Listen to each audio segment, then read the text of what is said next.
Namo tassa bhagavato arahato sama sambuddhassa. Namo tassa bhagavato arahato sama sambuddhassa. Namo tassa bhagavato arahato sama sambuddhassa. I'm going to talk about the planes of existence. And so, as you all may know, that there exist 31 planes of existence according to the Buddha's teachings. So, just a little recap. Last week we talked about that Chuti Chitta and Patisandhi Chitta, which is the death consciousness and the rebirth consciousness, arise immediately after. They are one after the other. So rebirth consciousness arises immediately after death consciousness. So there is no waiting room in between. After one person passed away, that means that when Chuti Chitta arises, but death consciousness arises, then immediately in the next moment, then if he is not fully enlightened yet, then and he will be reborn into wherever his karma brings him. So then Chuti Chitta and Patisandhi, between them there is nothing else. So only one after the other. And also we have seen that where we are going. So this ticket, it depends on our own action. So this is a little recap of last week. And we have also seen that depending on our own action, literally karma means action, depending on our own action. So one can be reborn into any of the 31 plane of existence, depending on your own action. So previously, we have already seen in previous chapters of what happened or what kind of actions will bring us to what kind of realms. And today we will also see a little bit of them. So altogether, in this graphic, you can see there are 4 lower planes, 1 human plane, 6 Deva planes, 16 fine material planes, and 4 non-material planes. So altogether 31 of them, and we're going to look at them one by one today. Yes, my dear family, sometimes we will encounter some amazing facts of nature today. We will explore. We have done it in the past. So I just want to bring a reminder to bring things home. In the universe, beings exist. Mm-hmm. At least these ones, we are sure. Definitely, and animals. Definitely in this universe, beings exist. There is the possibility for matter and a conscious process or energy, consciousness energy, to come together and being able to express verbally, physically, and have movement. Definitely, my dear family, and this is I know it's very simple, the thought, but beings exist in the universe. At least animals and us, we are definitely sure. And of course, microbial and bacteria exist. Many kinds. Even just in this planet, there are millions of species. In one single family, there are many branches. They have different characteristics. And by nature, depending on the species of animal, for example, let's think about crocodiles. They have their own nature already. They have their own temperament. They have their own defensiveness. Let's think, for example, about koalas or dolphins or horses. Just by being of that kind, we kind of already get a sense of what kind of behavior a horse or a dolphin or a bear develops. There's different degrees of aggression in them. There are different degrees of how they take care of their siblings or their cubs. And even in humans, let's remember that among the same species, we are many humans and many kinds of being a human. From very developed that we can reach or we may be on the scale, to very low kind of behavior, one that is very temperamental, very reactive. And we know people, unfortunately, it's very easy to see in the news as well, people that immediately, as soon as they get contradicted, violence, even physical violence, to the degree of committing heavy karma actions happen. We live in this kind of beings, and we can move according to our ability, according to the wisdom or ignorance we carry and our practice. We have the potentiality to grow to finer and more refined, wise and loving, helpful and altruistic kind of being. This same kind of body will do those actions. Or if we release ourselves, if we are not careful, the negativity that we already carry, and if we fill it up, if we feed it, we can reach to very low levels, also influenced by the external activities. I'm sure that if we were in a difficult situation where someone is attacking or something, I'm sure that maybe the tranquility we will have at this moment will change. So we have this potential, and it depends on external conditions in the kind of world we live in the kind of environment we live in. So now we're going to be exploring all these kinds of beings. The universe is very vast, and even right now, in our own hands, we have many kinds of beings. In our own guts, in our own stomach, we have trillions of other beings that compose us. There are many things that the fact that we cannot see something does not mean that it is not there. So just keeping this as a reminder, the universe is very vast, and the diversity of kinds of beings, it's very great, and the kinds of consciousness that it goes. We will explore now, we will go to the big families of them, but let's keep the scope. And important, even if doubt arises, just remember, in this planet, at least in one of the trillions of planets that there exist in this universe, there are the possibility and the conditions for beings to arise. It's a fact. Okay, thank you, Bhante. So let's see what's next. So we have seen that beings can, depending on one's own action, as Bhante said, so it is possible for beings to be reborn into different places, different realms, different planes of existence. Now, according to the Buddha's teaching, these 31 planes of existence can be divided into two in a simple way. The first one, the four lower realms, the four lower planes, are considered to be dukkati, which is called unhappy destination, meaning that in these places there are more suffering. Most of the time that these beings, they are suffering. And so du from dukkha, no? So maybe you can recognize the Pali word dukkha.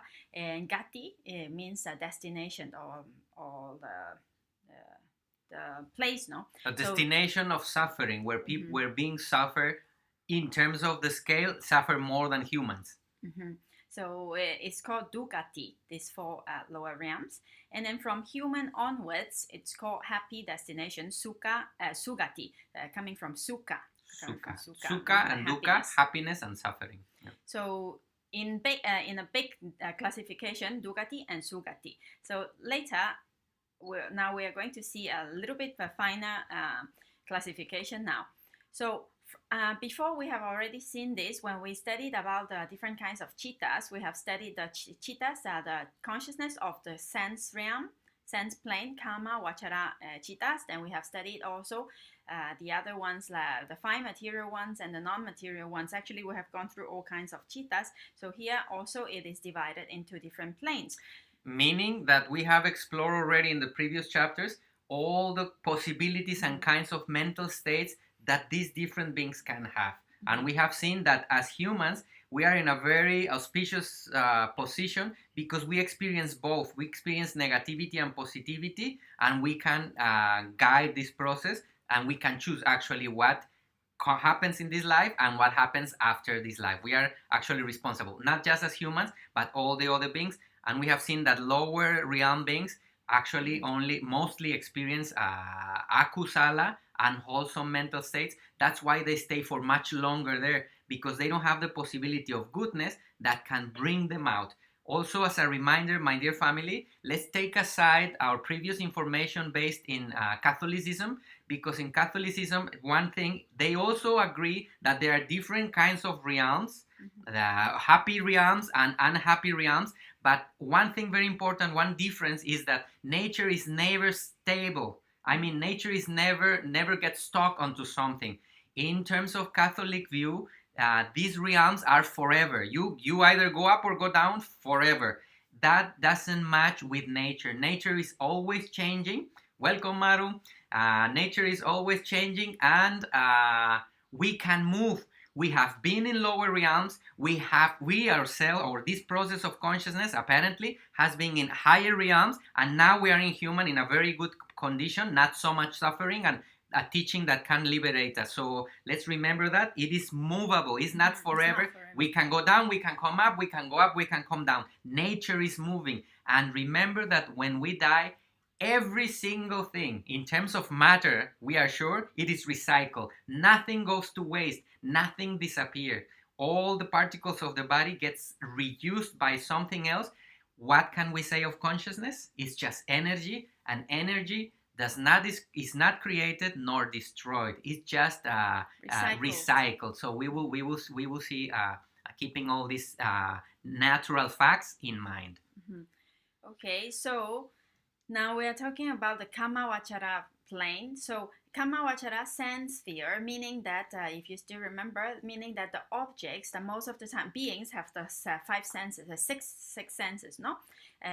Both eye, ear, nose, tongue, touch, and also mind. So all the objects are sense objects. So here in the four lower planes, and also in the human planes, and also the Deva planes, they are considered to be the Kamavachara planes, which are sense sphere planes, meaning that they have contact with a lot of sense objects, no, like eyes, ears. We hear, we see, we smell, taste, and touch, feel, and think. Mm-hmm. All these kind of beings have the same possibility. Mm-hmm.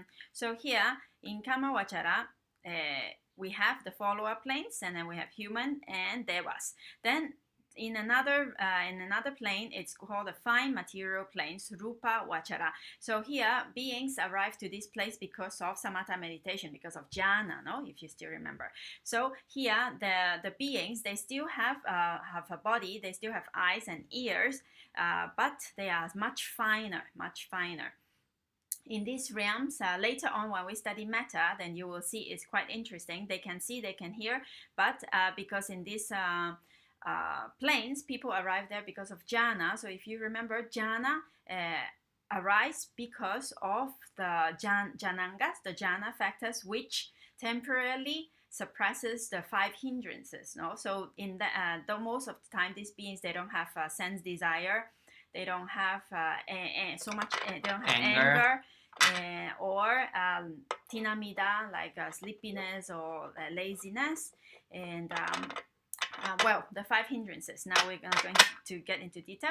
So these beings, for these beings, there are 16 fine material planes called Rupa Vachara, and also we have Arupa Vachara, which are four non-material planes. Here in these planes, beings have no more materiality, only mind without rupa. Okay, later we will get into details when we go into each one of them. So what I wanted to say here is that in Kamavachara planes, it is divided into halfly. One part of it is Dukkati, is the unhappy destination, which we have just talked about, and for the humans and for the devas, although it is Kamavachara, it is considered as a happy destination, Sugati. So there is in Kamavachara, Dukkati, and Kamavachara, Sugati. We are already in the happy destination, as we have explained previously. We have possibility of moving upwards, and we suffer, but not as much as lower realm beings that have. You will see the kind of lives that the teachers described, the Buddha described. And also remember that if we develop jhana, we could be able to see these lower realms or higher realms. Mm-hmm. So many teachers as well who has reached the jhanas have been have given recounts of the kind of life that happens in those lower realms. So it is supported by the experience of other beings. We have the possibility, if we develop a very, very strong stability and concentration of mind and temporary purification, we could be able to see these realms as well. So there are some instructions about teachers. Sometimes they don't. some teachers do not recommend it too much to be moving and checking, because it's so the higher realms could be very attractive because apparently they experience a different degree of beauty. They have a much more beauty and pleasantness. And lower realms can be, if our mind is not stable and very founded, it can be quite an intense experience. They say it's quite horrible, the things that it happens, and we can see it even right now. If we just put some images of war, some images of hunger, some images of accidents, for example, even in this realm, there are some things that the mind is shocked by it. So let's keep it home, all these things, that even in this human realm we have all these possibilities, many of the ones we will explore today. Okay, so let's continue. So first, we are going to explore from the bottom. So we are going to look at the unhappy destinations first, Dugati. So in the lower realms, there are 4 of them. That is called in Pali 4 apayas. So apayas, apa means devoid of, and aya means happiness. So as you can see from the name itself, 4 apayas, meaning that those are the places that are devoid of happiness. So unfortunately, being with the akusala vipaka, with the unwholesome resultant consciousness, when they are died with the akusala actions, then they will be reborn into these kind of realms. Now, so there are 4 of them. The first one is called Niraya. Most of the time, it is described or translated as hell, but later on we can explore more. It is a little bit different from the Catholic view. Yes. So, well, as Bhante said, we have to remember all these places. They are not forever. They have their own lifespan.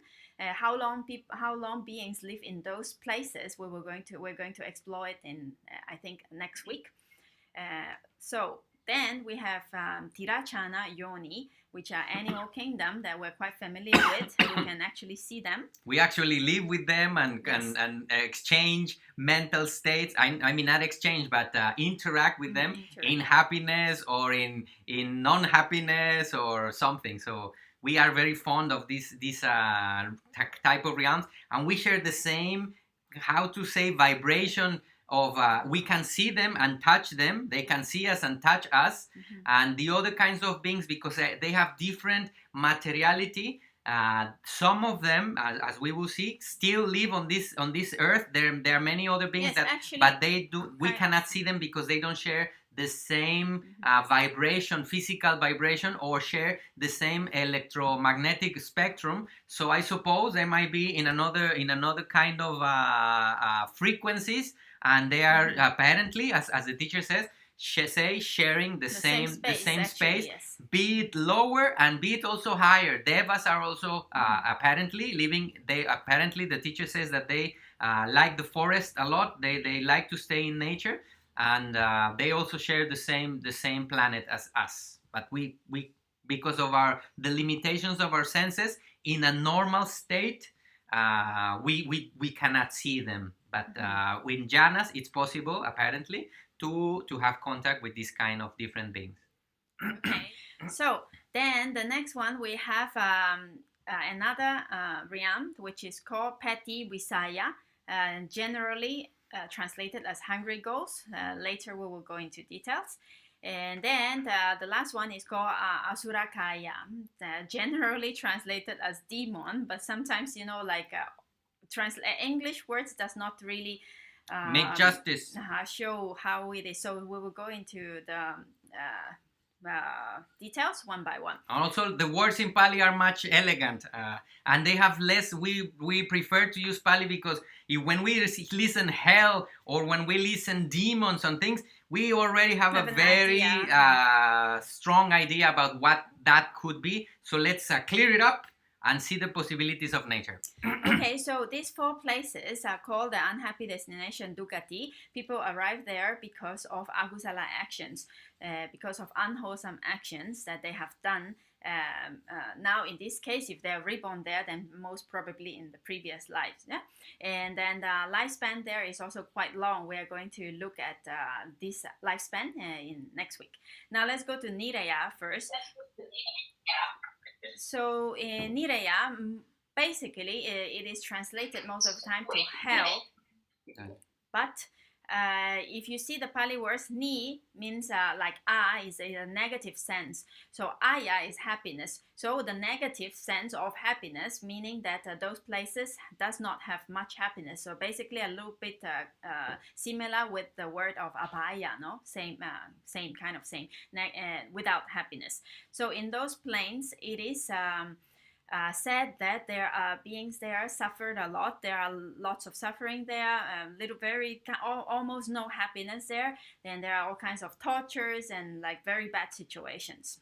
One thing to say, my dear family, we found these pictures, some of these images are traditional, very old paintings that sometimes you find in Buddhist monasteries or in pagodas. So we took some of them come from Burmese, some of them are Burmese, some of them are Japanese. So these are the descriptions. Some of the images are a little bit strong, but we will see how they move. Even in this realm, there are many similarities. So I encourage everybody to put your seat belt, because today we're gonna have a ride. Okay, so those according to those descriptions, and you can see, I don't have to say much. You can see from the drawings. So beings suffer a lot, like being boiled or being. The teacher says that apparently in those realms there is so much insensitivity among the beings that they boil them alive. But the unfortunate thing of these realms is that people do not die.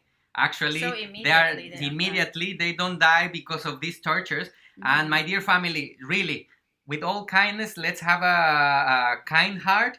Today we will touch some not very pleasant characteristics of nature. And I have to say that even in this planet, torture exists. Just to put it, there are some beings who have such insensitivity and they have such intense attachment to their own ideas that they dare to hurt somebody else for any kind, you name the kind of reason there will be. So we are not talking about something that is far somewhere else. Even in this planet, be it human to human or human to animal, torture exists. So we will be as kind as possible. Let's keep the mind in loving kindness towards all the beings that suffer more than us. Let's keep it. We're going to have a ride. So let's be ready. Yes, so these are some kind of pictures that shows how it looks, like being boiled, being cut, or like all kinds of different tortures exist in this lower realms. So we may say, sometimes really, does this kind of places really exist? Is it possible? Just think of the possibility. Go. Sometimes we may say, really, does this thing exist? Really, sometimes when teachers declare, so we will see some things that happen in our own planet. For example, one of the classic descriptions that they say of the lower realms is that there are some kind of stronger beings who boil alive the other being. Well, my dear family, I don't know if you have been in China, but in China, for example, now that we are here, it is you go to the restaurant and they have the animals alive outside. So you kind of enter into an aquarium. When you enter to a restaurant, there are all the animals alive, and people choose the animal because there is a belief also in the markets the animals are alive. They choose them alive because there won't be another it's more fresh. It's more fresh. So immediately in front of the people, they take the life of the being, and very often people rejoice. I'm sorry to say, we have witnessed it. People rejoice in putting the animal alive directly into the oil. So we may think, really, is there a place in the universe where beings boil alive other beings? Well, my dear family, here we are. In this earth, every day that thing is happening. So there are more descriptions. Warning, there are some strong images ahead. Caution, a few graphic images ahead. You can choose to put the eyes, you can cover your face, but keep an eye out if you wish. It's necessary to see, but we warn you. There are some things that happen in this world. We are not putting nothing from lower realms. Don't worry. We have enough in this planet. Unfortunately, we don't have pictures from the lower realms, so we only have the descriptions of the teachers. But here we go. Safety belts on. Let's go. So, take a look at this little video.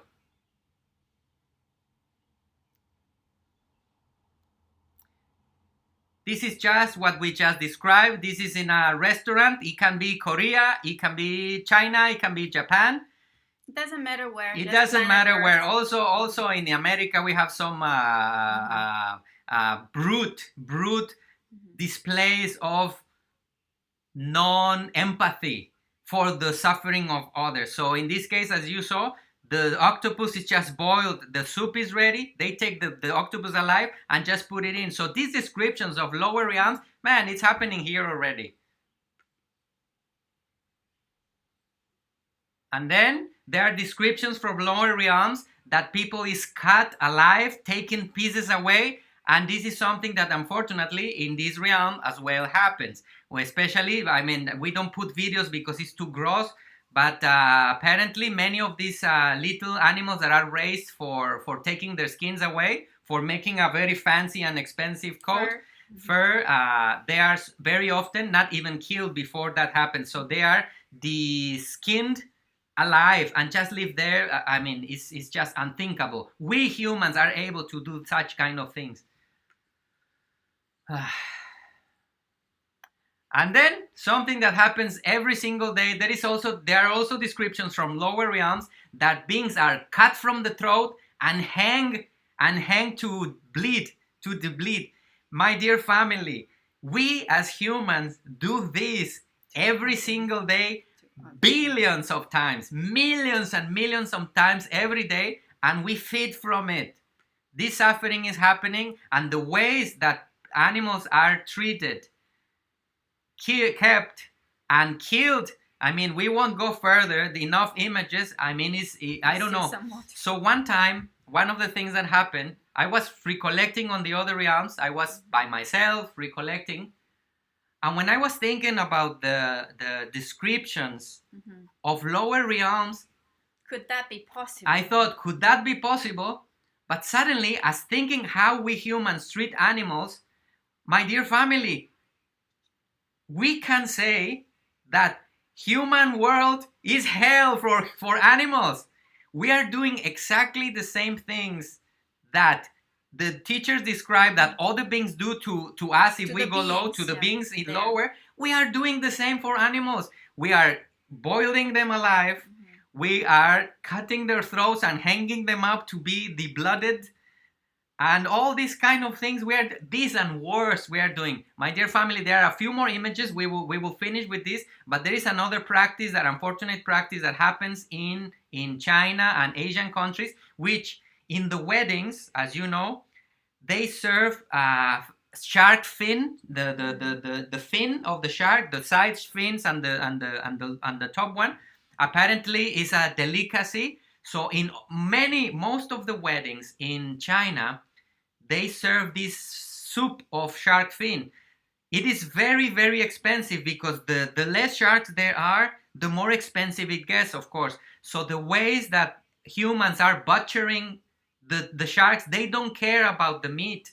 They don't care about the body. They don't even use the whole shark. They just capture them. They cut the fin in order to serve the market that is immense. So they are almost getting extinct because of this Chinese practice, believing that it's very healthy for humans to eat just the fin of the shark. So you will see one image. So if this is not hell for animals, I don't know what else we can call.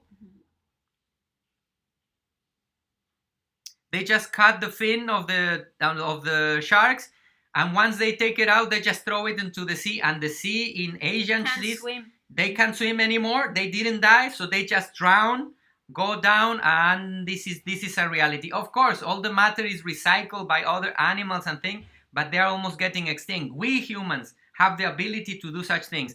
There is another video that we found. There is another description in lower realms where beings put into sticks to the others just to keep them hanging, And this also happens in Chinese cuisine, is very often, or in Japanese cuisine. So you can see that the fish is still alive. And one of the features of many restaurants is to cut the flesh of the fish, put you the fresh, and they keep you the fish. As you can see, the fish is still moving. It hasn't died yet, but all the organs and the flesh has been taken out, ready for the humans to be taken. But the fish is still there, just as you can see, as a showcasing the animal, which haven't died yet. So, my dear family, if this is not... we are doing the same to other species, so nothing out of nature.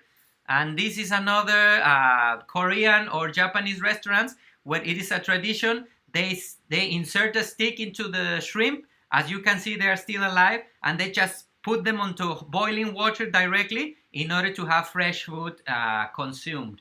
So this is unfortunate.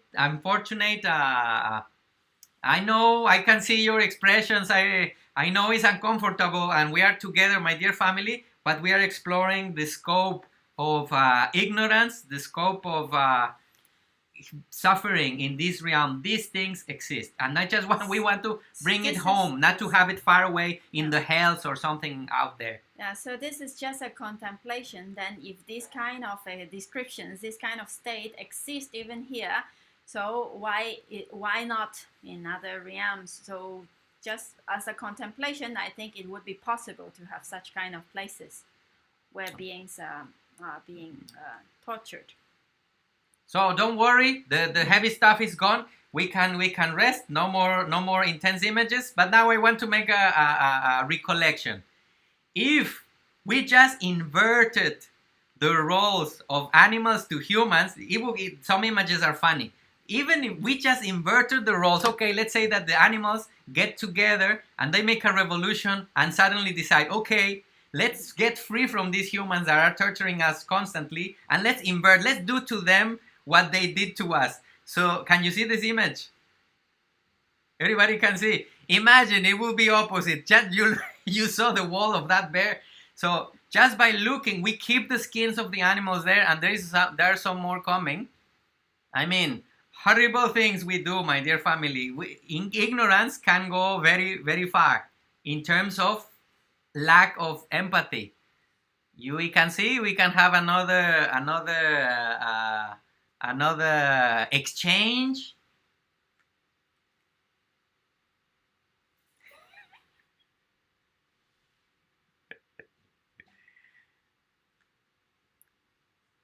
Or this one as well.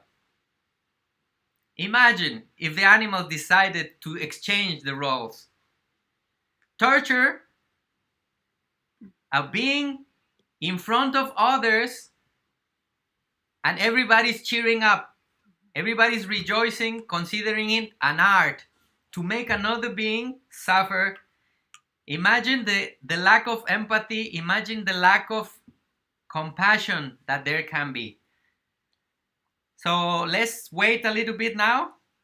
Let's take 1 minute to recollect, and also a call to all of us, and I include strongly on it, to reconsider the way we feed ourselves, the things we consume, and the suffering that because of taste we inflict on other beings. So let's reconsider.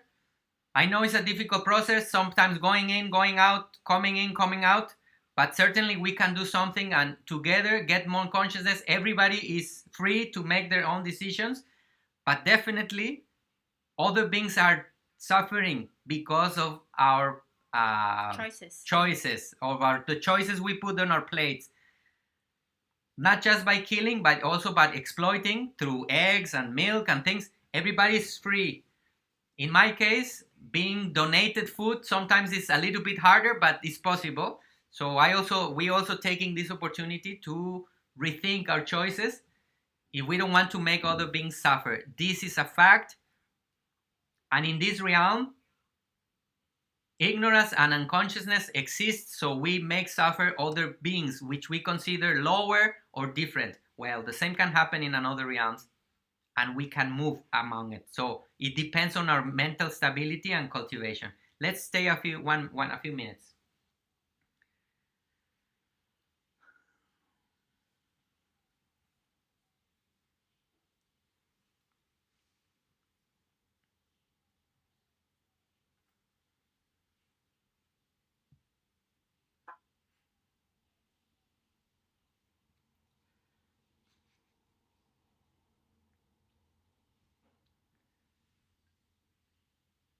Let's reflect in which way we could change so less beings suffer.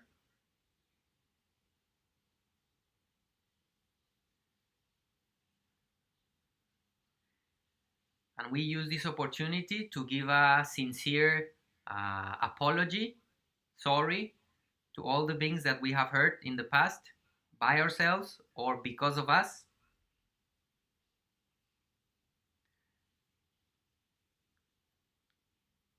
We remember the people who has no choice than killing because of their livelihood without knowing the seeds that they are planting. We remember all these people.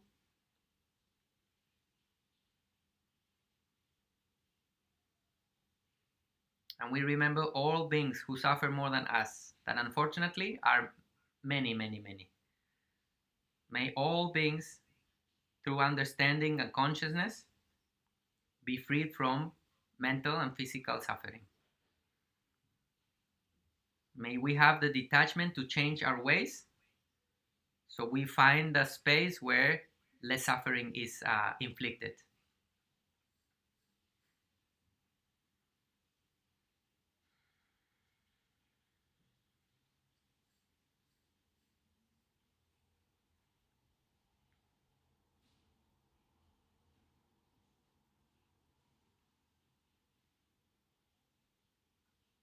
May all beings be well, physically, mentally, their families be well, all our families be well, and our greater human family be well.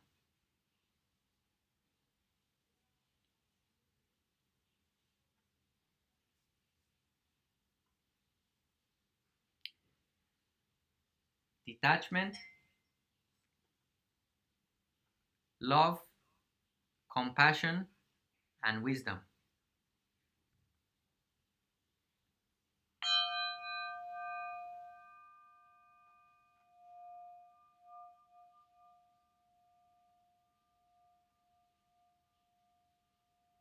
May all beings be well physically, mentally. In any kind of situation we face, may we be at ease.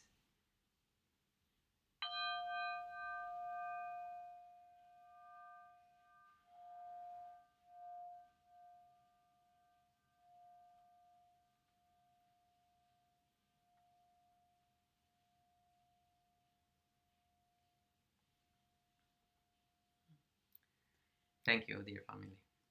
Okay. Well, so let's continue. Fortunately, as we have said previously, that these places they are not forever. So it is just another kind of life. Like just as a human life, there are lifespans, and also in these realms, in these places, there are also lifespans. So depending on the karma of the person, that if one is unfortunately being born into this kind of realm, depending on the karma and depending of the lifespan of those places, then it is going to end also. So when this finish, they still have chance to be reborn in a happy destination in the sugati also possible.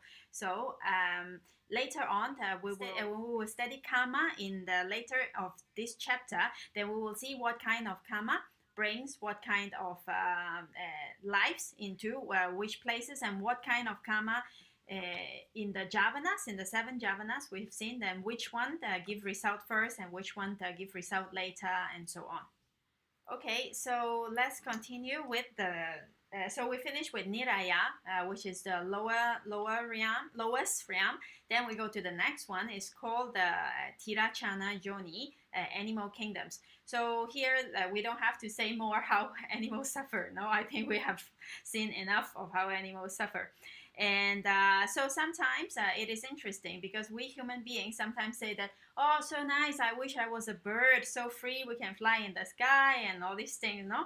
But we haven't remembered then also how animals, like even if they were free, then they still suffer when it comes to weather, and also to predators and all kinds of these things we haven't thought when we thought that how nice the bird the bird can be. Yes, my dear family, there are some things that concern our teachers very greatly. And we have seen online before that, oh, the animals are more civilized than humans. May we be like the animals. And there is even a song, if we could be as civil as the animals and think. My dear family, let's be very, very careful with those kind of thoughts, because the teacher says, you see, consciousness become what it likes. Generally, we are in a place, if we can choose, we are places that we like. So if we really have our mental states onto admiring animals, for example, the possibilities, at least the chances of us becoming the thing we love are greater. So teacher says, you can share with animals, you can show love, empathy, but do not bring your mental state close to them in order to empathize. For example, something that happens when we deal with babies, have you seen an adult person dealing with a baby? When an adult wants to communicate with a baby, we bring, because we cannot talk directly as we are doing now with a baby. So generally we bring our tone, go, aka, go, g. Wherever they are, we bring our consciousness to that. So sometimes we can do the same with animals. So teachers are very careful. They say, no. You try to bring them up, but don't bring your consciousness down to that level, because they say, if you die in that very moment, in the very moment that you are with the dog, doing the same thing of the dog, and your mental state is connected and focused with that, well, that was the last thought you had in this life. So it has a greater chance for your consciousness, because it got connected with a lower realm of consciousness, of understanding and lack of wisdom. Just keep it there. I'm not saying that they don't feel, they don't think. Of course they feel and think, but they don't have the ability to know they are thinking, to know themselves, and to change and to develop further. So teachers are very careful, my dear family. We can empathize and play with animals, but be very careful not to bring your mental state to empathize until their level. Better bring them, show them. I don't know how much they will understand, but bring them up in love, in care, petting them and everything, but bring them up so they can, in next life, in the case the animal die at that moment, they can also reconnect, because they have the potentiality of good and bad in previous life, to reconnect with a better kind of existence or rebirth. Yes, so why does the teacher say, why is it not good to be reborn into the animal realm? It is because that in the animal realm, most of the time, because of food, just because of so basic, they have to be killing, meaning that there are a lot of chance for them to do akusala. So when they do akusala, unwholesome actions such as killing, then there will be more unwholesome resultants will come. So it is difficult. They must do, because if they don't kill, they have no food. So it is hard. Animals kill because of survival. They must kill. If they don't kill, they don't survive. But we humans have an option. We can kill to survive as well. We can kill to be fed, or we cannot kill to be fed. That is a very big difference. We have possibility, and there are many choices. We cannot plant negative seeds. Even if we kill, like in Spanish we say, tanto peca el que mata la vaca como el que le sostiene la pata. Chemically, that is true. Sometimes we may not kill, or we will not dare to kill by ourselves, the fish or the chicken or the pig or the cow. But by our own actions, we are making someone else killing. So some akusala is happening in somewhere. Some other people are planting bad seeds. But let's remember that for animals, there are no choice. So you see the difficulty. If any of our, I really wish not, but if any consciousness of a human falls into human realm, they will have less possibilities to do good. They will have much less possibilities to do kusala, because they must be killing every day, or at least every other day. They will need to kill in order to survive, and they will obviously rejoice by the killing. So they will be planting this akusala seed with joy, which will give bigger result, because of course they are bringing food to their family. They rejoice because of the killing they did. So much more tendency to go down. That's why it's so hard to come out of lower realms. We have a question. Ezequiel, you raised your hand? Yes. Yes, I just did. Yeah, thank you, Bante. Well, when I thought of karma, the first notion that came to mind is that karma is a result of choice, right? I mean, you plant the seeds with your own actions, and so far as you have choices in front of you, Yes. and if you take the wrong path, then it's up to you. I mean, it was your volition after all. Yes. Yes. You make of your life what you wish for, right? Yes. Now, when it comes to animal, I wonder what the explanation is for planting bad karma when these beings do not really have a choice, as far as I can tell, right? I mean, it's their instinct; they need to survive, and I mean, what choice does the tiger have? I mean, he cannot be a vegan, right? He's not choosing. I mean, he's not making informed decisions. So, what is your take on that? If you think of only one lifetime, then it is true. Then it is kind of like unfair. Why is the animal, they have no choice? But why did he become an animal? Because of his own choice previously. So therefore, he was reborn into those kind of realm where he has no choice of doing further akusala, and so it is still one's own action. Therefore, our teacher says that be careful. Because once we are born into those realms, even the lower realms, hell realms or whatever, the situation is so bad that we have no chance. We have no other choices than doing akusala because of the environment. So although our own actions or our own volition is a very, very important factor, but it also very much depends on on the surrounding, on other conditions as well. But of course, like even in hard conditions, even as human, there are humans that choose to do good in very hard situation, but it is difficult. So it is not so easy. So we must be careful of not trying not to fall into those kind of places. Yes, one thing to keep in mind is that is not forever, and the same way they did akusala to fall into animal realm, they also must have done kusala in the past.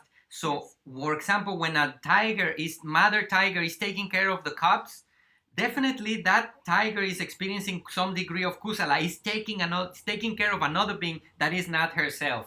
So some kusala is happening. That's why when we share merits at the end of every session, when we mention, may beings that suffer more than us rejoice and share these merits of wisdom or goodness, we are especially thinking on the lower realms, hoping that their antennas are set up for that kind of thought or vibration, and we can help them in some way to move away. One thing that we can do with house pets is that, for example, right now I saw Paula, that she's sitting down and the dog is there. Also, so you can enjoy. Oh, look! I don't know how much you understand, but this thing is good to recollect, to think, or at least tell them that the red color is good.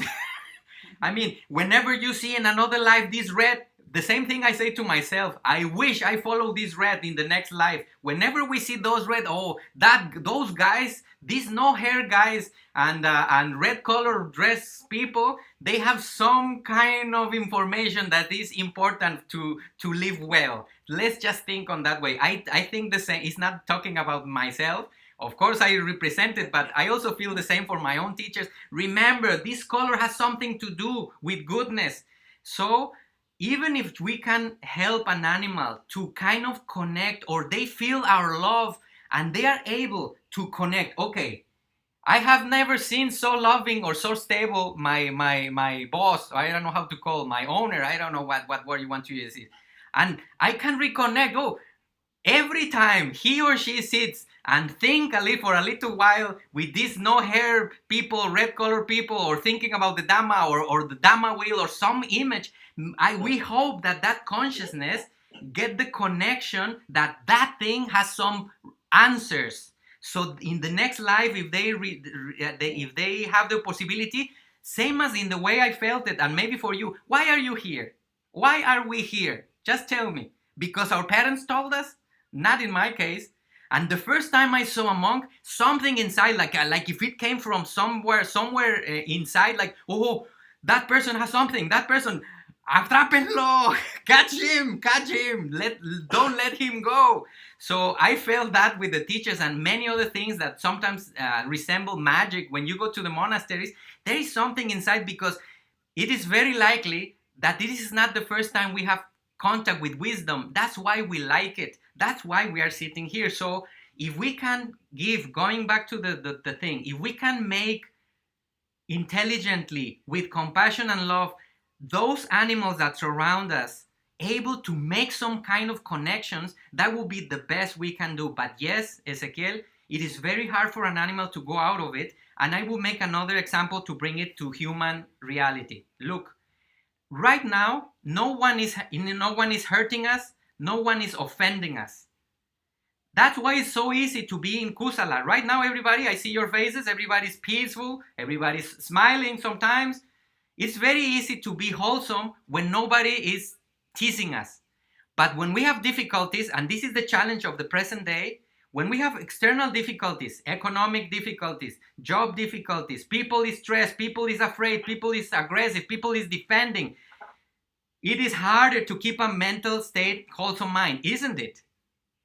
Of course, this is more difficult when we have adverse conditions. Imagine if we fall down into lower realms, the conditions, people will be torturing us, boiling us and insulting us and things. It will be much harder for our mind to get into wholesome. That's why the teacher says, my dear family, this is serious. Choose your environment as much as possible. Choose your environment. And the Mangala Sutta is a very beautiful sutta that I recommend to everyone. It's called Mangala, which is the blessings. One of the blessings that the Buddha described is choose a suitable environment. Surround yourself with wiser people so that people will pull you up. Don't associate with fools. That meaning people who has less wisdom, less mental stability, and less morality. Don't try to associate as less as possible with people who will bring your potentiality lower, and relate with people who will bring you up. Even in this present realm, we can go higher or lower. But remember, my dear family, going down, that's why it takes so long and so dangerous to fall down. It takes a lot because of the things you just mentioned, Ezequiel. It's a matter of survival. We will do akusala because of survival. But remember, my dear family, as humans, we have a choice.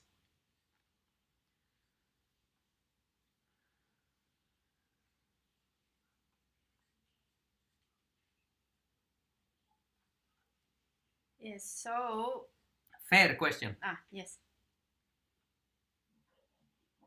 Bante, I think, well, it is good to remember that animals also have chetana, right? So Yes. they are restricted in their, like, spectrum of decisions, but they still have some kind of choice. Yes. Yes, even in between animals, you have seen dogs that are more mean or more loving than others. Have you seen? We have had many pets. And especially one pet was more loving than other, more, so to say, humble or intelligent. In between the animal spectrum, same as in human realm, there is a big spectrum of mental cultivation. Even in animals, that is so. The same applies. Yes, fair. Animals have some degree, but with less opportunity, less space to move. As humans, we have a greater space if we allow it. If we cultivate it and give ourselves that space and take it, we have a greater space for inner development. Very, very big. Mm-hmm. Yes.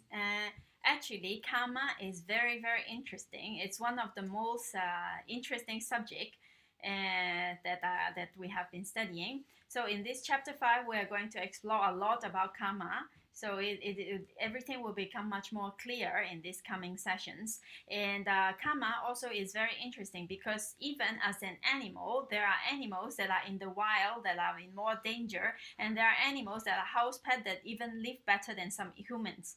Like they have their own bed, they have their pet food every day. They don't have to kill. They have like dogs or cats, like house pets. They have toys. They have toys and so much love. And so some animals live better than some humans. Yes. So why is that so? It's because of different kinds of karma are doing different kinds of work. Because the rebirth consciousness, which is Patisandhi, unfortunately, it is an akusala vipaka, which is a resultant of unwholesome consciousness. That's why they are being reborn into the animal as an realm. animal. But because in previous lives they have also did a lot of good things, so those kind of karma give supportive result for them to have a much better animal life than other animals. Or in the other vice versa, some human beings, they are being reborn as a human because of kusala vipaka, because of a wholesome resultant, but unfortunately they haven't done enough good to support their human life, so they can be in a very bad situation, or Worse than animals. like no food, or no home, or being harassed, being violence, tortured, or whatever. hunger. So karma works in a lot of different ways. Like it can be a supportive way, a destructive way, the obstructive way, and also productive way. So these 4 kinds of way it can work. So later on we are going to look at how karma works, and which is really, really interesting. So it's quite complex, but it's very interesting. No se pierdan el próximo capítulo, chapter 5, ladies and Ya gentlemen. estamos en chapter Karma, we will explore karma, all the possibilities of karma, karma that obstructs, karma that push, karma that create, karma that distracts. Actions, the seeds that we are planting every second by our thoughts are very powerful and have many different implications. As Charana mentioned, we may have good karma to born as a human, but bad karma to be in bad situation, and vice versa with the animals. Bad karma to born animal, but good karma to born in a rich house, friends or something like that. Free from danger and with food just on the plate. So very complex, and we are part of it. We are responsible of what we get. As Searu Tajania says, as much as you put, as much as you get. There is in nature, in the law of cause and effect, nature never invents nothing. Whatever possibility there is, whatever effect is possible to arise. Yes. So going back to the animal Yes. And to the animal realm. Thank you. There is a lot of chance to do akusala, and there are very rare opportunities for doing kusala. So besides of taking care of the cubs or of the babies, so basically there are no more chance. They cannot develop themselves into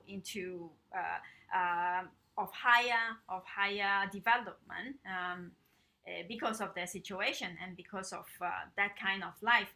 So therefore it is quite dangerous, because once being an animal, then we will accumulate much more akusala, which later will give result again. So it's going down and down and down and down. So that's why we said our teacher said, so you really be careful. Let's be careful, my do dear as much family. kusala as possible. Reminder, ignorance brings down. Ignorance, aversion, and attachment is what brings us low. The more we can battle these 3 negative forces in this life, the most likely that we will have a better, or even at least human rebirth to continue developing in good conditions, not so much suffering. So the same 3 enemies, Lobha, Dosa, and Moha, are the things that brings us down, no doubt. Mm-hmm. But sometimes there are some extraordinary animals as well. Maybe in the immediately previous life they have been like a very humans, or they have been even devas, or we don't know. Even the Bodhisattva, before he became the Buddha, he was animal. Throughout the many times. lives that he has been also some extraordinary animals as well. So he since he was not enlightened yet, he still had the possibility to be reborn into lower realms. That's why he had been an elephant, he had been a monkey, he had been other kinds of animals as well. But since he is already a Bodhisattva, then he is always an extraordinary animal, trying to help other animals and still accumulating the paramis for him to attain Buddhahood. No? Okay, so let's continue. So until here, we finish with the animal realm, animal kingdom. Then let's go to another one, Petty Visaya, which is translated as hungry ghosts. Then most of the time, it is described in the scriptures, and the teacher says that these are beings who are always hungry and thirsty. So because of their own particular karma, that they were reborn into these places where it is very unsatisfying. All the time they are lacking something. So even someone or some people may offer them something to eat, but somehow those food become just something else. Then they cannot really take it, or they take it and it does not pass further. So it's this kind of this kind of beings that are in this kind of realm. Now there are different kinds of thirst, and hunger. There is physical thirst, physical hunger. By my dear family, there is also mental thirst and mental hunger. When desire has no boundaries, and we as humans, we may know, so of course we know somebody maybe have that characteristics, somebody that we know has those characteristics. Mental thirst and mental hunger often is referred to tanha. Tanha is also actually etymologically related to thirst. So the fact that we have desire, the Buddha described it as the mind is always thirsty. Even if we drink something, even if we think something, we get something, immediately after it will just last for a little bit, we want something else. Sometimes of the same kind, but better. So that's called addiction, that's called desire, and we experience it. In terms of these kind of beings, they are not just referring to the physical. Apparently, they also experience a lot of thirst and hunger and unquenchable. They never get satisfied. But the most important is the mental and mental hunger and thirst that we as humans also experience. And we, of course, besides joking, we know people who is obsessed and always is. This suffering is always nagging, thirsty. Even if they have very good conditions outside, thirst for power, thirst for money, thirst for affection, thirst for position, thirst for ego. So, my dear family, we are in this thing together, and we must do something to start changing these deep-held mental habits, especially the mental habits, because they are the one who define where do we move after we die. Okay, so just to imagine like being hungry all the time as a human being, how much suffering it would be, then we can maybe have a little glimpse or a little idea of how this being suffered, always being hungry. Now, and then we come to the last lower realm, which is called Asura Kaya, most of the time translated as demon. And actually, these beings, they experience, they are the highest in the lower realms, the fourth one. So sometimes they experience some kind of happiness, but most of the time they suffer. But they are a little bit better than the animals, a little bit better than Peta, and much better than the Niraya beings. And in the Asura Kaya, in Asura, actually this question, many sessions ago, Alex have asked already. Asura, actually there are two kinds of Asuras. There are also Devas Asuras. But Devas Asuras, they are also Diego asked about this. Yeah, in the scriptures, they are described as that they are the like kind of enemies of the Devas. So they are also in the Deva realms. They always fight with the Devas. So these beings, they are not in the Dugati. They are not in unhappy destinations. This kind of Asura. So they were Asuras. And then there are those Asuras which are in the lower realms, which are the ones that we are talking about here. So Devas, Asuras, they are a little bit more powerful. They are like Devas, but different kinds. They have power, but not nice used. Yes. Almost same as humans. Humans with power and ignorance, very bad combination. Yes, so in the Deva realms also, there are beings that, I mean, like humans, there are humans that likes to do good. There are humans also some like to, they also like to do like jokes, or like they like to bully, or they like to do bad things also possible. So it is also in the animals realms, also in the Deva realms, also in all kinds of realms there exist these different kinds of characteristics of beings. So in the Asura realms, what we need to know is that they have little bit, sometimes they have some kind of happiness, but most of the time they suffer. So here we finished with the 4 lower realms. Everybody okay? Everybody okay? Turn on your mic. It was not scary? It is hard to swallow. And no worries, my friend. We are in this thing together, and we have possibility to go up. Let's go up. Yes, and also that our teachers, actually the Buddha, he himself, he taught that it is for us, we think that we are humans, we are okay, but actually until we get to the first stage of enlightenment, Sotapanna, Until then, the door to the four realms is closed. So before that, we still have possibility. Even we are living very nicely, very happily in this life, but we don't know what we did before in our previous lives. So all those possibilities that what we don't know what we did is possible to give result as well. So it is also possible, still possible for us to be reborn in one of those four realms that we just saw right now. So therefore, it is much better to strive and to try and to practice until we arrive to Sotapanna, the first stage of enlightenment. Then those doors are closed and we will be never reborn into those lower realms because of our own actions. No, of course, karma, well, later we'll explain in details. Yes. But until then, we are not safe. We have very good chance, my dear family. Let's try at least try to get Sotapanna, then we close those doors. Finish. Not possible. A person who already entered into the stream of nobility, of wholesomeness or purity cannot go down. As Seattle Ukamsachara reminds us, once you start practicing and get something, you cannot be a gypsy anymore. So we close the door in the same way that none of us right now will maybe go to violence or to fight as other human beings. We have made the choice not to go down or make us ourselves suffering or others. In the same way, we can go higher and higher and close the door. Now, why is important to study this? What do you think? Let's make it a question. What is the importance of doing this?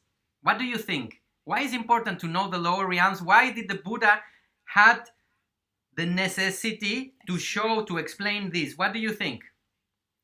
Samvega. Yes. One, to get spiritual, as we are doing, to get spiritual urgency. We want to not to go down. And another thing, something else, somebody, why do you think the Buddha explained this? Why to explain about something? Conchita. To be more aware of our own emotions and reactions and behavior and everything. Our responsibility. What else, my dear family? Oh, to see you is much better. Now we can interact in this way. Somebody else who wish to share, why do you think the Buddha had the necessity to show us this? Why is it important? Yes, Ezequiel. I think you put skin in the game because you know what's at stake. Yes. You know how bad it can go. If your behavior, if you deviate from wholesome behavior, you know how bad it can get once you go to rebirth. So I think it gives a very tangible image of what lies ahead. Yes. What's at stake, right? Yes. When the teacher says, people may say, nothing bad in doing bad. Nothing bad in doing bad. We must know without fear. We are not trying to scare no one. I hope we are not doing that. We are not trying to scare. We are trying to inform because we can see it even if we don't know, we cannot complain later on. But when it is too late, what to do if we are already in lower realms? So what kind of things is important to know? What kind of things definitely when we die? There are 4 things if we do that will definitely bring us down with no questions asked. They are called Garuka Kama, which is killing a father or mother, matricide or patricide, can bring us down.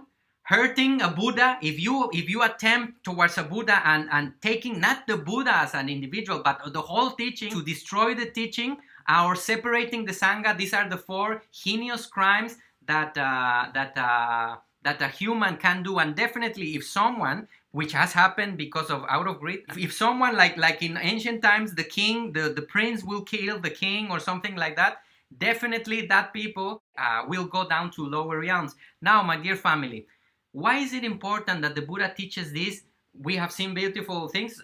Someone else, Paula, wanted to say something? Or someone was raise a hand? Maybe to get rid of Lupita, yes. injustice. To get rid of injustice. Yes, Lupita, yes. It brings us a deeper, more responsible sense of the whole as a whole and gives us more responsibility. We are entering in the new chapter, chapter 5, which is about karma. So, how can we explain karma and the results of our actions if we don't know the possibilities of where our actions take us? So we will see, if we do good, how we can go beyond human existence to the good one, more pleasant ones, or how we can go down. So the importance of this, my dear family, the Buddha is just giving us background information to be prepared to understand the law of karma deeper, because now we are going into the 5th chapter and we will start checking, okay, if you kill, this give you this, but in order to know what it will give you, we must understand the lower realm. So it will say, okay, it will bring you to this realm because of this, because of this, because of that. So be ready, my dear family, because now the pieces, many pieces of the puzzle, we spend the last 4 chapters understanding the nature of the mind, what kind of mental states a human can have or an animal can have, the mental process and all the relations they have. All that, the 4 previous chapters were just information. Now in the karma chapter, we start putting all this information together, so to start understanding precisely what kind of mental state, mental activity gives such an action, and that action gives what kind of result. In order to understand what happens with our actions, is impossible to know it well if we don't take into account all the possibilities that a consciousness, I don't say a human consciousness, a consciousness in this universe can move about between all the realms. So it will get very interesting in this coming chapter. And as you say, and I hear a single note, a common note, which is this thing inform us, make us take a better decisions, more wise, and pushes us in some way, this information, this understanding, to do good, to develop spiritually, and to be responsible for our actions. Because, my dear family, good and bad that we do matters. The field of reality is very sensitive. Every single thought that we have, every single verbal and physical action that we do influence the movement, and not just in ourselves. It influences the other person, the people around us. Good or bad that we speak, it immediately influences the other one, the consciousness of other being. We cannot pass it, but we influence. So, my dear family, this is very interesting. Nature is very beautiful. And if we attune ourselves towards the goodness of nature, nature itself can take us out of suffering. That's, yeah, very beautiful, very beautiful. Let's attune ourselves to the beautiful aspects of nature, and by doing good, by being loving, by being service and wise, we'll be liberated from suffering. I don't see a greater gift from the universe to us. Liberate through love, not suffering or guilt. Love and wisdom. Hello everybody. So the video of the first part got cut. So here we are recording the information which is left, which is not recorded. So let's continue with the exploration. Now we're going to the next realm, which is the human realm. In Pali, it's called Manusa. And human realm, I believe that it is not necessary to talk too much about it, because we all know about it. We know what is it about. At some degree, we know what is it about. Yes. So, mana, actually, this word manusa, mana means mind, and then usa means strong and sharp. So one of the definitions of manusa, of human, is are those who have strong mind or sharp mind. So this is one definition of manusa. And there are also other definitions which we can find in Pali of human. Now another one is called kusala kusale dhamme manati janati ti manuso. This means that one who knows kusala and akusala, therefore he is called a human. Or we can say it has the potential to know kusala and akusala. We know that when our minds are lost or loose, we don't even know about kusala or akusala, but one who has the potentiality to know it. What will differentiate us from animals? Mm-hmm. Yes. Okay. So actually, human are those which are capable of the best, and at the same time also of the worst. We can do a lot of kusala, and also we can do a lot of akusala. So human has this potentiality to whether become higher or to become low. With the same tools, same mouth, same body, same mind. Mm-hmm. Different mental ingredients. That's the only thing that will change, that will make the difference between good and bad, will be which ones do we allow. Mhm. Yes, actually, as a human being, we have a very great opportunity, even to attain the highest wisdom, even to become a Buddha. The Buddha himself was a human being, and so human has the potentiality and are capable of good and bad. So whichever we want to do, akusala or kusala, this is totally our own choice. So may we all choose well. Moment to moment. Mhm. The mind is active, either doing kusala or akusala. Neutral, we can put it already on the kusala. So there are only these three modes. Definitely, it's either in good or in bad. It's a matter of our momentary choice. Yes. Indeed, that we are talking about human life. Human life is actually very precious, and it's not easy to become a human being. There is an example that the Buddha has given in a sutta. It is said that imagine in an open ocean, there is a turtle, a sea turtle, which is blind.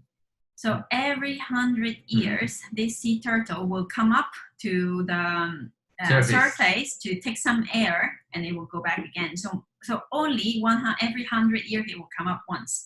And also it happens that there is a wooden yoke, a wooden ring that is flowing in the open sea. That is floating in the open sea randomly, no?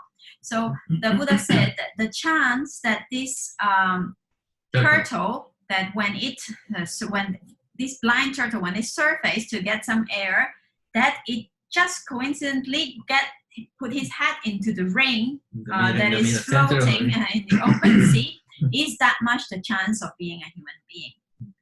Every 100 years, one blind turtle comes up to take the possibility, the chance for it to not just touch, but come into the center of the ring that is lost in the open sea. Yes, that's the chance for a human being. We are indeed very precious, and that's how the Buddha explained it. But you can look it online. Just Google what are the odds of being a human being. You will see the number that science has come, taking into account the fact that there is a habitable planet. There is a universe in the first account. There's a habitable planet. Being able to have water in the three states, liquid, solid, and gaseous gas. And for biological thing, the odds for it, and for the human being, I think, man, the number is mind-boggling, mind-blowing. So we are actually very precious. For our parents to have met, just look for that. And notice also, what are the possibilities to have met from my parents or something like this? You will see the number that shows up. Maybe our mother could have married another person, and then that being will be another one. We will be, if we would, another one. Then the sperm from millions of sperms, only one, etc., etc., etc. All the conditions, and to continue alive. Yeah. So actually, it's very, very precious. Even in this example, not just that the time that it takes for the turtle to surface, but also the possibility of the wooden ring doesn't get rotten or still exists and it is floating who knows where in the open sea, for the turtle to put its head inside that ring, that much possibility is to be a human. This is us now, right now, the possibility to do good or bad, and what we do with this precious opportunity, that's for us to see. Yes, since we are already human, it's really, really precious, and it is very much encouraged by the Buddha that we make good use of this very lifetime. When they say human, what else? Actually, when the Buddha was asked, where are the most of the things, and he said in the lower realms. So where would we generally be? There is so much, we can see it directly in the world, there is so much ignorance, aversion, and desire, which lead all of us to, in different degrees, to do bad. It's very possible that most of the things, unfortunately, apparently, are in lower realms. So it is already to have a reason to displace and have contact with the Dhamma, or a methodology to go forward and move upwards. That's already very precious. Yeah. Let's please, as an invitation, recollect on this in your intimacy. Recollect on the preciousness of life, or if you have a son or daughter, you can recollect on it, and I think that our views will greatly change when we have this perspective of gratitude and appreciation. Yes. So if you want to know more about this sutta where the Buddha mentioned about this sea turtle, then you can go to Samyutta Nikaya, Chigala Suttas, and you can read it, and it's very nice also. Okay, so since this human life is precious, let's see exactly the words of the Buddha himself. He says, Apamadena bhikkhave sampadeta, meaning all monks or practitioners strive on diligently. Buddhupado dulabo lokasmim. Rare is the arising of the Buddha in this world. Manusa bhavo dulabo. Rare is to be a human being. Dulaba sada sampatti. Rare is the attainment of faith or confidence or trust. Yes. Pavajita bhavo dulabo. Sadhamma savanam dulabam. So it's rare to be a renounce, to want to practice, and it is rare to listen to the true Dhamma. Evam divase ovadi. Thus, every day did the Buddha, the Blessed One, admonish the monks. Mm-hmm. So, really, for this rare human life, we should strive on diligently. This is the own words of the Buddha in the Brahmajala Sutta Vanana. You can see already to be a human being, great amount of odds and possibilities, already very rare and precious. Then to be a human with the Buddha, because 700 years ago there were many humans, but no a person who have discovered the way out of suffering. And then after having a Buddha to show the way, to have confidence on practicing, trying, learn it, what we are doing now. And then after that, to take the steps to start letting go of some, maybe in the most common daily life, worldly pleasures, to be putting our mind or setting our minds either to mental cultivation through meditation or to study, contemplating, thinking about things. So that's already by us sitting right now here, we are doing some degree of detachment and renunciation to some other things instead of seeing a movie or something like that. So this kind, to have that still, and then to get in contact with the good quality Dhamma, which we know. There are many kinds of ways of thinking, many philosophies. Forget about Buddhism or any kind of denomination. A path that can just inform us about reality, makes us understand causes and effect, and then move according for the benefit, common benefit, be it from wherever it comes. Even among a single way of thinking, there are many branches, and often there are more that offer not very accurate information. So to have that contact and wanting to practice, it's even more precious. We try our best. There is a way. Keep the information, and hopefully it will become handy whenever life is real. Okay, so dear friends and dear Dhamma family, so with the words of the Buddha of encouragement to cherish this human life and do our best, as much kusala as possible, and to develop as much wisdom as possible, let's take this as what we remember for these coming days of practice, and actually for the whole life, we should remember this. So let's close with this. Remember that goodness, my dear family. We really, although we have, as you know, clearly it's obvious, we have chosen the path of the Dhamma. I want to just leave it clear that it is goodness and logic. We have found the most of the logic and common sense towards how nature works and the possibilities for inner development.